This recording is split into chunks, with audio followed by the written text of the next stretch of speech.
Hello,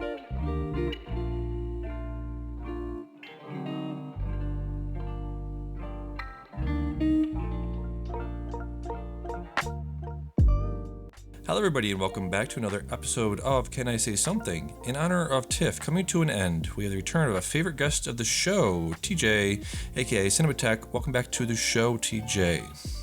Thank you so much for having me. Great to be here. Yeah, thank you for taking the time to do this. Not a problem. I love talking about movies in general, but TIFF is always a big part of the year, so I'm happy to chat about that as well. So you mentioned before we started recording, this is one of the first years you've done it. Can you just talk a little bit about, your experiences at film festivals in the past and how this sort of compares to those?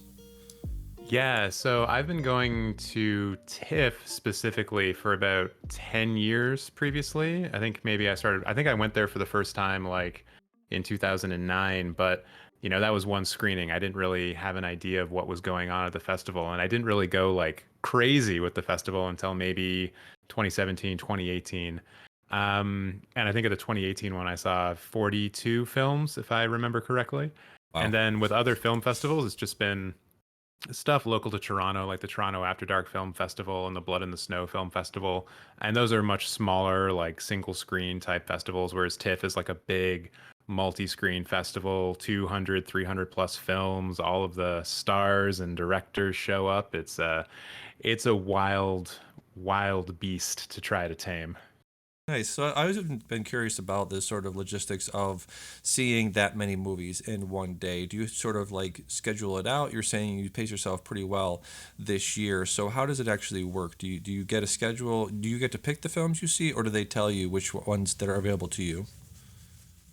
For either people who are just going as part of the public or for press and industry, which is how I attended the festival this year, you do basically get to pick and choose what you want to do, what you want to go see. So they do release a schedule in the lead up to the festival, and then you just sort of go through that, figure out what films are most important for you, prioritize those, and then build a schedule out around that, essentially. Because I was attending as a member of the press this year, a lot of the screenings, in fact, all of the screenings were free for me. And there are specific press screenings that are just for people in the press and industry. And those are typically in the morning, at least for the big films. And it's all first come, first serve. So you have to line up. So there's no actual tickets for them. So there's, a question as to whether or not you're actually going to get into the film or not. But as I realized very early on in the festival, that is never really a problem unless you show up like 5 minutes or 5 minutes after the screening starts. You might not get in. Gotcha. This festival is very good about putting the right films in the right theaters because you don't want to put The Whale in like a 100 seat theater and be like, oh, sorry, present industry, we only let 100 of you in, you had to be here 3 hours ago. Yeah. So they're smart about it, they know what they're doing. Nice. So when you are sort of seeing that many movies in a row, is it tough to sort of compartmentalize all of the movies you're seeing? I saw you do a review, a little review here and there on Letterboxd, say something on Twitter. Is it tough to sort of come back at the end of the day and be like, okay, what did I see? What did I think about that first movie I saw at 9 a.m.? This is 10 p.m. How do you sort of handle watching that many movies and sort of being able to separate them? So it is difficult. I will say that in the year when I saw about 42 films back in 2018, there were a couple of really stupid days where I scheduled myself to see 5 films. And certainly when I got home that night or the next day, I would really have to think hard about what films I actually saw yesterday or the day before. So knowing that coming into this year, I kept it I kept it nice and small to, a very leisurely 35 films, but I made sure to only see 4 films in a day at the maximum. Most days were 3 films in a day, and to just allow myself to get home around like 6, 8 p.m. I was going to a lot of press screenings in the morning. And so I wasn't going to a lot of the late night screenings, which was also very helpful. And then I just got to sort of decompress and chill out and not have to worry about, getting to the next screening. And so having that opportunity to like de-stress myself after the day really helped with my recall, with being able to talk about these films later on, which, was a great. And I think this is how I would do festivals in the future. Like just limit myself to about 3 films a day. Very nice. And then, keeping with the compartmentalization question, a lot of, talk about movies this year, especially things like Blonde and Don't Worry, Darling. As you're sort of waiting to see these movies and as the, news is starting to blow up and get bigger and bigger, are you sort of trying to block all that stuff out? Do you see a little bit of it? Do you just hear whatever you're going to hear? And does that sort of news and that stuff around the movie affect your perception of the movie when you see it? I mean, yes and no. Because I was attending some of these screenings as press, it meant that I was seeing some of these films before anyone else did. So in a way, I was on that other side of it where I got to be a part of those first impressions, first reactions of the film. We're also like embargoed. So you sort of have to be careful Ah, about what you say about things. Otherwise, yeah, a PR person might come after you. Um, but yeah, I think those things can affect you, but to either the credit or discredit of TIFF, I don't know how you want to look at it. In the case of films like Blonde and Don't Worry, Darling, they didn't go to TIFF. So the only real films that had like a lot of talk around them, as I can recall, was The Whale, um, and then I think maybe Triangle of Sadness because it had this very weird coincidence where the press screening of it, which was on the first day, it coincided with the Queen of England, passing away, and so that if you oh, see Triangle of Sadness is ironic, and it's yeah, it's just like this very interesting coincidence. So people are kind of like, oh, that was weird. That was a weird thing to have happen during that film. But I don't remember there being during TIFF like this sort of like firestorm around any of the films, except for maybe The People's Joker. But that film was only shown once and then it was pulled from the festival. right. And so all of the talk about it was really about it being pulled, about Warner Brothers deciding that this film should no longer be screened because they didn't like what was happening with their copyrighted characters, even though the entire film is satire. Um, so yeah, in I know it can be a problem, and it's something that you kind of have to combat when you're going to a festival like this, especially as press and you're trying to report on it. But at this TIFF, at least, it wasn't an issue, so that was nice. Nice, very cool. I was wondering if there was anything you saw there that you sort of had um, you had a reaction that was completely opposite of the rest of the festival. Was there anything you saw there that you really didn't like that generally the consensus was that most people liked it, or vice versa? I don't think so, honestly. I have my Twitter account open right here, and I have this kind of like long, various versions of a top five list for different parts of the festival. And I think that my opinions largely coincide with the majority, which I know makes me just sound like a trend follower or something. Um, yeah, I don't think I have like any hot takes about the festival. Yeah, Like, if right. anything, it would come down to like very minor. Like, if I were to talk about my top 5 Canadian films, for example, there was one film called I Like Movies that came out, and I have that rated as like my fourth favorite Canadian film. But if you were to talk to a lot of other people who attended the festival, they said, "Oh, it's wonderful. It's this fantastic film. It's one of the best of the festival." And like, it's good. It's definitely good. And I admire the director, Chandler Levesque, for what she was able to do with that film. But I don't think it really holds a candle to other Canadian films like Viking, Rice Boy Sleeps, and Soft. And like that's not even starting to get into conversations with films that were made outside of Canada, like Glass Onion and Triangle of Sadness. So Yeah. I think maybe that film was talked about a little bit more glowing than it should have been in regards to other films, but it's still very good. And I think maybe part of that was because I follow the producer and the director on Twitter, so maybe I was just Ah, seeing lots of praiseworthy things being yeah, retweeted. right. Um, but yeah, that's one that I would probably say is like a little bit overblown a bit, but that could just be because of my own circumstances and how I've set up my social life. But still a Yeah. very good movie. Nice.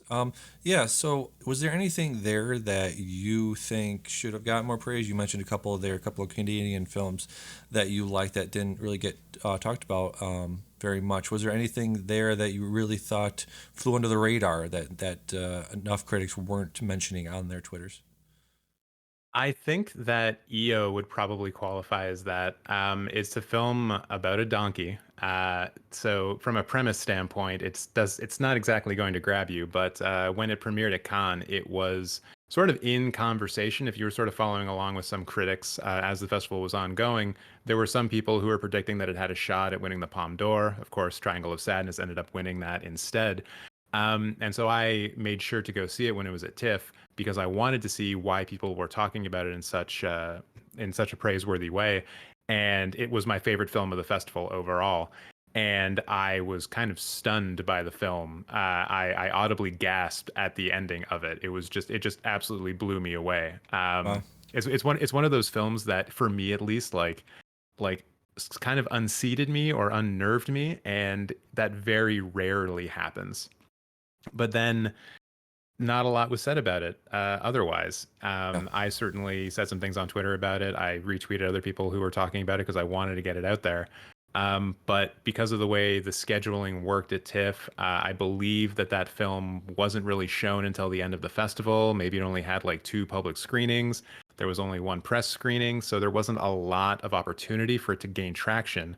Whereas if you look at other films like Glass Onion, I think that had maybe four or five public screenings plus a press screening. Wow. So, and once again, screening in larger venues because more people were interested in seeing the new Knives Out movie, right?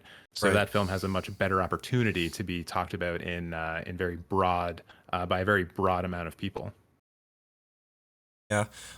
So we're recording this late September. The awards fervor usually doesn't get going until November, December.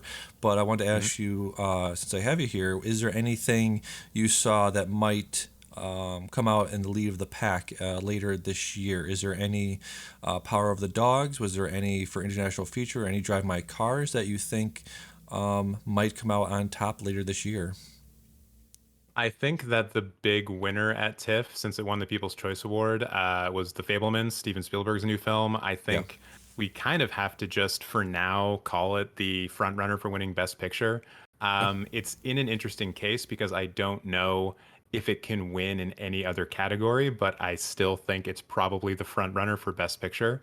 Beyond that, I didn't really see anything outside of films that potentially could go for like best international film at the Oscars. I believe I can't remember actually. I can't remember if Broker has been submitted or not for South Korea, but I think it has. So I think Broker has a shot at that. Yeah.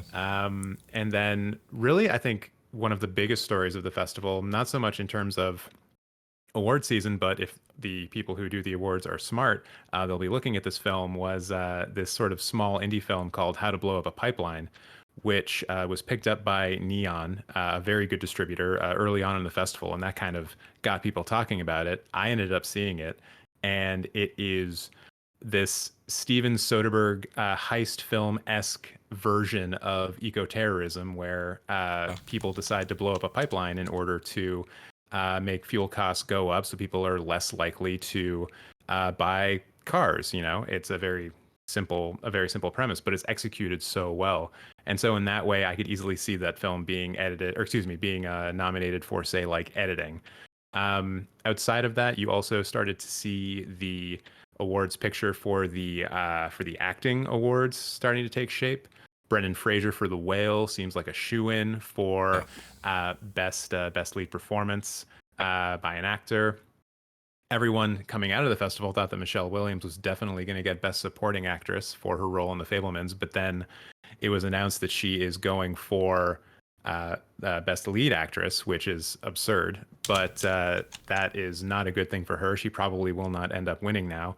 But that was something that everyone was talking about, was her specific performance in that. And I believe also the Woman King or Women King, the new Viola Davis film, that also Yeah. had a lot of very strong um, momentum coming out of TIFF. I believe Viola Davis is like going to be campaigning for best lead actress. So that could be another big one that comes out of TIFF. But that one will be harder to gauge because it's coming out, like, it's already been released at theaters. It's out in theaters in September. So the question becomes, can it, maintain that momentum up until March, which is always a hard thing to do. Yeah, yeah. I wanted to ask you about the how to blow up a pipeline. I've heard of it and heard the premise, and right, it reminded me of Kelly Reichardt movie from, I believe, 7 or 8 years ago now, called Night Moves. I don't know if you've seen that movie. I don't know if you're able to sort of compare and contrast those two movies. Yeah, I have seen Night Moves. It's been a while since I've seen it, but I think the way that a lot of people were trying to describe How to Blow Up a Pipeline to people who weren't able to see it or hadn't seen it yet was to say it's like Night Moves, but it's a Steven Soderbergh film. And like I'll just say it out loud. Steven Soderbergh had nothing to do with this film. It was Right. by a couple. I forget the names of the directors actually, but it was part of the Discovery section, I believe, which means it's like first time or second time filmmakers. And what they're able to do in the film is like just really really impressive. It's a tight movie. It is well thought out. It has twists and turns. They use flashbacks, but they do them in inventive ways that like cut up they don't stop the forward momentum of the film, which is always a risk. And yeah, it's a wonderful little piece of like independent cinema, and I think everyone owes it to themselves to check it out. Nice, yeah. So, director of How to Blow Up a Pipeline is Daniel Goldharber. Writers Aurelia Bearer and Jordan Sejol. So, those are the guys behind that film. So yeah, definitely want to check that out. What is something that you haven't we haven't talked about here yet? Do you have a favorite of the festival? Was it like the stuff we've already discussed that was sort of top of mind that sort of won a lot of the awards? Was there anything that people should be watching that hasn't got a lot of talk about it yet? So I'll just like briefly go over my top five from the Yeah, festival. I have a whole, like I said, a whole list of top fives on my pinned on my Twitter account. So people want to come check that out. It's Cinemateq_chat on Twitter. But my top five was EO, the donkey movie, and then number two was Glass Onion, the Knives Out film. I can't wait for people to see that movie when it comes out in December. It's going to make a lot of people very happy. nice. And then number three was Triangle of Sadness, the new Robert Uslan film. It was the first film that I saw at the festival, and it just stuck with me throughout the entire thing. Like it was because it was the first film that I saw, it was the film that every movie got compared back to. And it was only EO and Glass Onion that I was able to honestly say was a better film than it. And that will be coming out very soon. I believe by the time this episode comes out, even Triangle of Sadness will be in theaters on October 7th. So if you are listening to this and you need a recommendation for the weekend, that's your recommendation. And then I also have Women Talking and How to Blow Up a Pipeline rounding on my top five.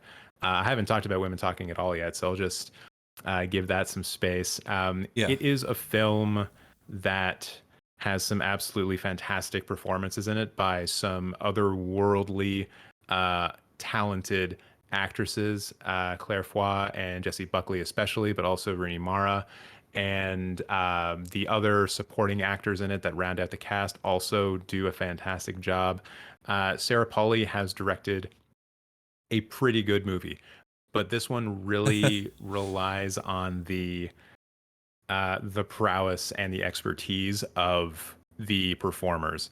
It is a difficult film to watch, but it's also somewhat uplifting because you see people actively debating about how best to change their circumstances, and then I'm not going to spoil the end of the movie. right, I could have very easily just spoiled the end of the movie, but I'm not going to do that. right, But yeah, it kind of plays like you're going to the theater, like you're going to see a play. But there's enough dynamic action going on, not like Arnold Schwarzenegger action, but like enough dynamic camera stuff going on, and it doesn't really feel stilted. Um, it doesn't feel like soft or slow pace, although I'm sure some people will accuse it of being that, because I right. found the whole thing to be utterly engaging the whole time because you're basically watching people debate about their future from very specific standpoints. And the people who are doing it are some of the best working actresses that are in the business right now. So yeah, that one is absolutely worth a watch. I'm not sure when it comes out though. I think it might be November. So yeah, that's the other thing I was curious about. You know, the sort of release date of a lot of these things. You know, some of them debut at Sundance. I have them on my letterbox ready to watch, and they're sitting there all year. Resurrection was one of the ones that were sitting on there since January, and I'm just like, let me see them. I like them. I like this actor, and I like this writer, and I like this director, and I just want to see it. Let me at him. Let me add them exactly. One that we haven't discussed yet that was sort of got a lot of praise, a lot of talked about there was the Banshees of Inisherin. What was your initial reaction to that? So unfortunately, that was one of the films that I didn't end up seeing. Oh no. Yeah. It's I had the option of going to the press screening, but the press screening for that film overlapped with the press screening for another film, and I can't remember which one, but it was in the morning. So it would have been another big film. It might have actually have been The Sun. And if uh, that's the case, I made the wrong decision. oh no. The very, very wrong decision. Yeah. It may not have been, but I have a funny feeling that it was. Yeah. And I definitely want to see Banshees. I have it on my schedule as a film that I'm going to be reviewing on my YouTube channel when it comes out in a few weeks. So I'm very excited for it. Um, so yeah, I unfortunately I can't speak to it Yeah. any more than that. Other than like the press lineup to get in to see it was really big, like the biggest press line I ever saw. I wasn't involved in it, but it was the biggest press line. Yeah, Martin McDonough is a very interesting filmmaker. For those that don't know, he did things like Three Billboards Outside Ebbing, Missouri. He did In Bruges. Very, very interesting filmmaker. Doesn't make a lot of films, so when one does come out, you always want to check it out, right? Yeah, absolutely. So, as we're wrapping up here, I'm sort of running out of questions. But just step away from TIFF for a second. What's the best thing you've seen recently? Could be an old movie, new movie, could be even book or whatever. What's the best thing you've been watching, reading, listening to recently? So I'll use this for a little bit of self-promotion. Sure. I recently, actually, no, not even recently. Tomorrow, I have a new video going up on the YouTube channel where I rank all of Bong Joon-ho's feature-length films. So please go check that out. Yes. And as part of that, I rewatched all of his films, and I watched a couple of his films for the first time. And the film that I saw for the first time that really struck me was Mother. Ah. It was incredibly good. And I think that Bong Joon-ho maybe is at his best when he's dealing with crime. I think that his movies that deal with crime are probably his best. If we're talking about Memories of Murder, Mother, Yeah. or Parasite, I think those are the films that are really at the top where he's at his absolute best. And just to continue on that, I rewatched Memories of a Murder again. I watched it earlier in the year, and then I rewatched it again for this video. And that was another one that just kind of, I was so impressed with it. It's a film Yeah. that I just love more and more every time that I watch it, and I start remembering these little details that keep coming up. And I have a feeling that like if I were to go back and rewatch both Mother and Memories of a Murder again, I would change the rating, the very high rating that I gave them, and make it rated even higher. Not to give too much away from the video. So that those are what I'll point to as just incredible films that I've seen recently. And then on the reading side, I did just finish a book called The Hacienda, which Ah. is this take on Gothic Victorian literature, but it's done from a Mexican perspective. And this is something that I guess has been happening a bit more over recent years because the authors are sort of using this form of Gothic literature and are able to transpose um, colonialism or critiques of colonialism into these narratives. And so in a lot of cases, the withered um the withered, moldy, terrible house that the protagonists always seem to find them in, was built by colonizers, whether they come from Spain or England or what have you. And the rot that they represent is like the rot of colonialism and its threat towards like indigenous cultures and things like this.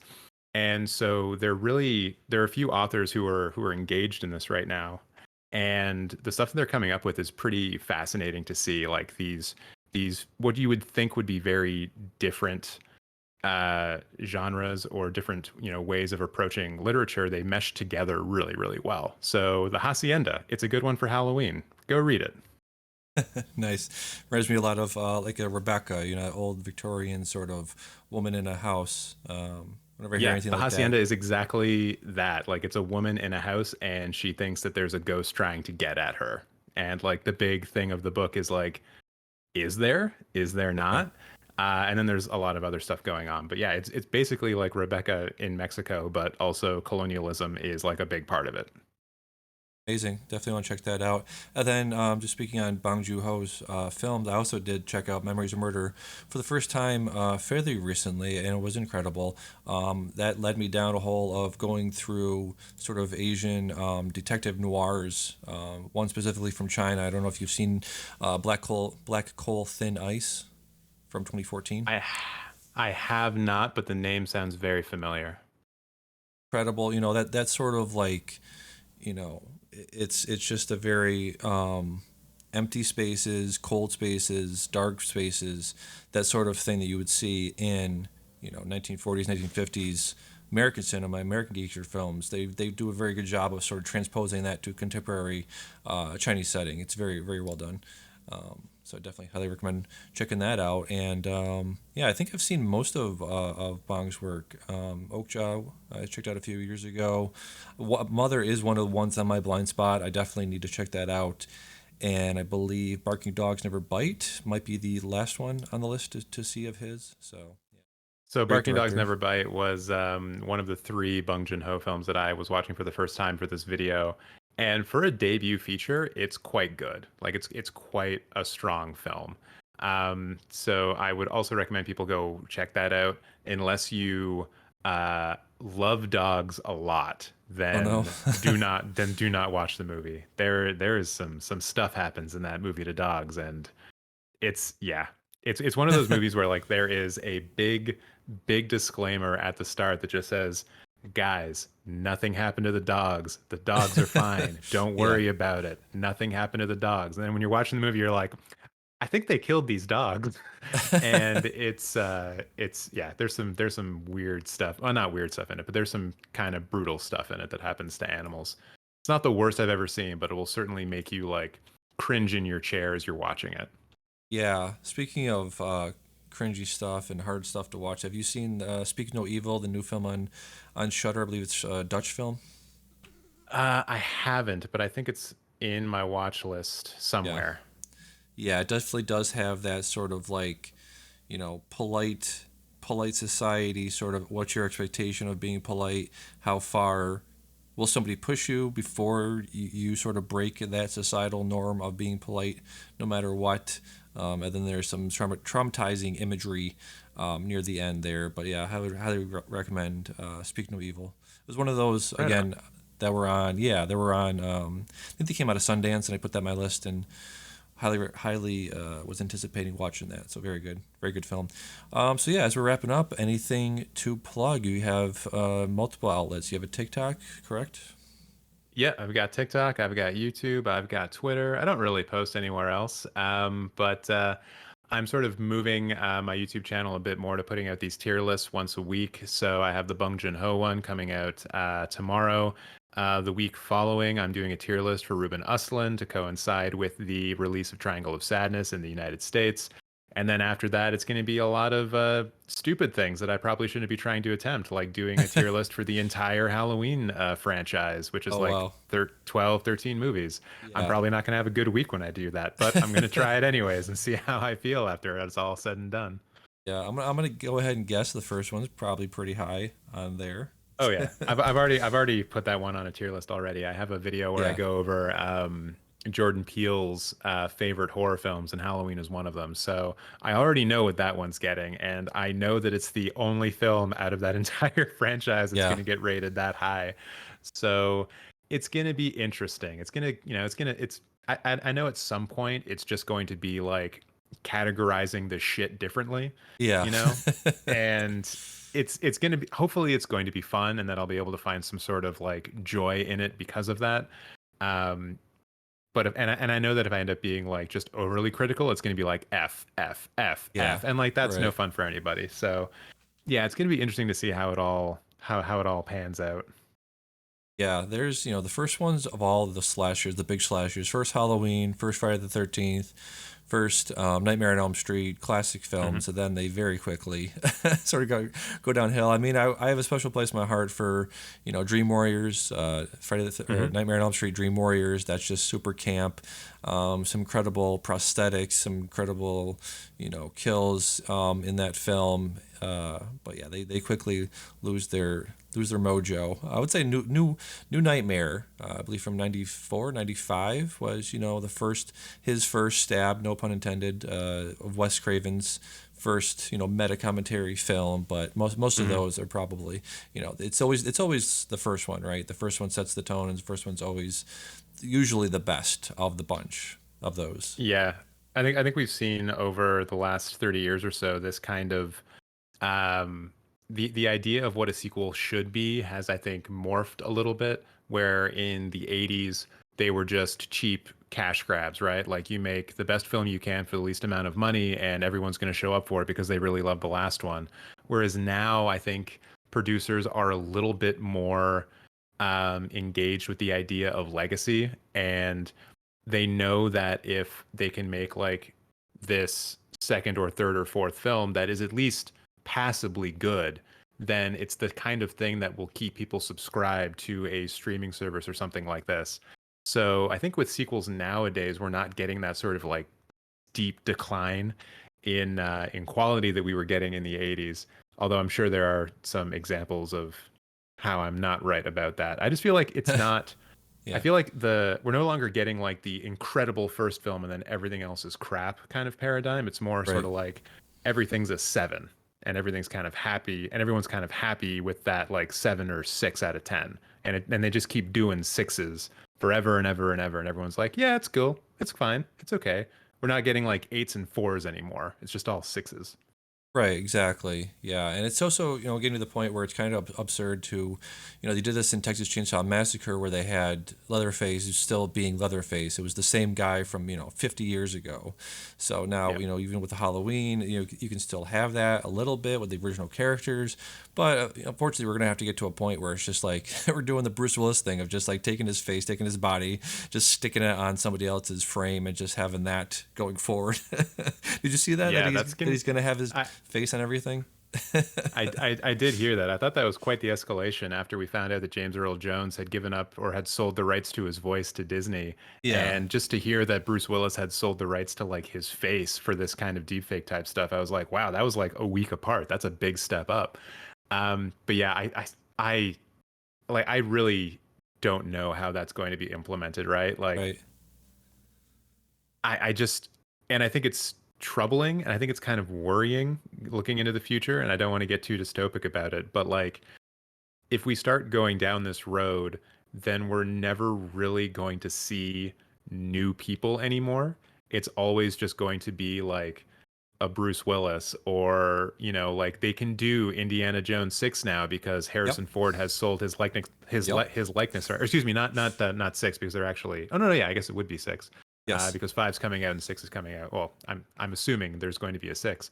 Oh But yeah. like, Disney could easily just go to Harrison Ford and say, "Hey, give us the likeness rights for you in the 1970s," and then from then on out, they don't need to cast a new Indiana Jones. They can just Yep. do Harrison Ford after Harrison Ford after Harrison Ford film, and it's going to end up putting filmmaking to a certain degree out of the reach even more so of smaller films, smaller projects because they are going to be trying to break in with these like fresh-faced people that you haven't seen anymore or haven't seen anything of. And people are going to be like, well, actually, Indiana Jones 10 is coming out tomorrow, so I'm going to go see that instead. It's kind of like, the hyper accelerated version of what the MCU is doing to movie going tastes and habits right Right. now. It's just going to become way more uh, uh, much more dangerous, or not dangerous, but I think it's going to become much more difficult for producers outside of that sort of big studio tent to be able to break into the mainstream, which is unfortunate. Like it's a big loss. Yes. Exactly. Yeah. We could get into a whole discussion about big movies and small movies, but yeah, it's been a pleasure again. Thank you for taking the time to come on the show and talk about TIFF. Yeah, thank you very much for having me. It's always a pleasure. So that'll be it for this episode of Can I Say Something? I've been Damien. That's been TJ, and we'll see you again. Time. Bye bye.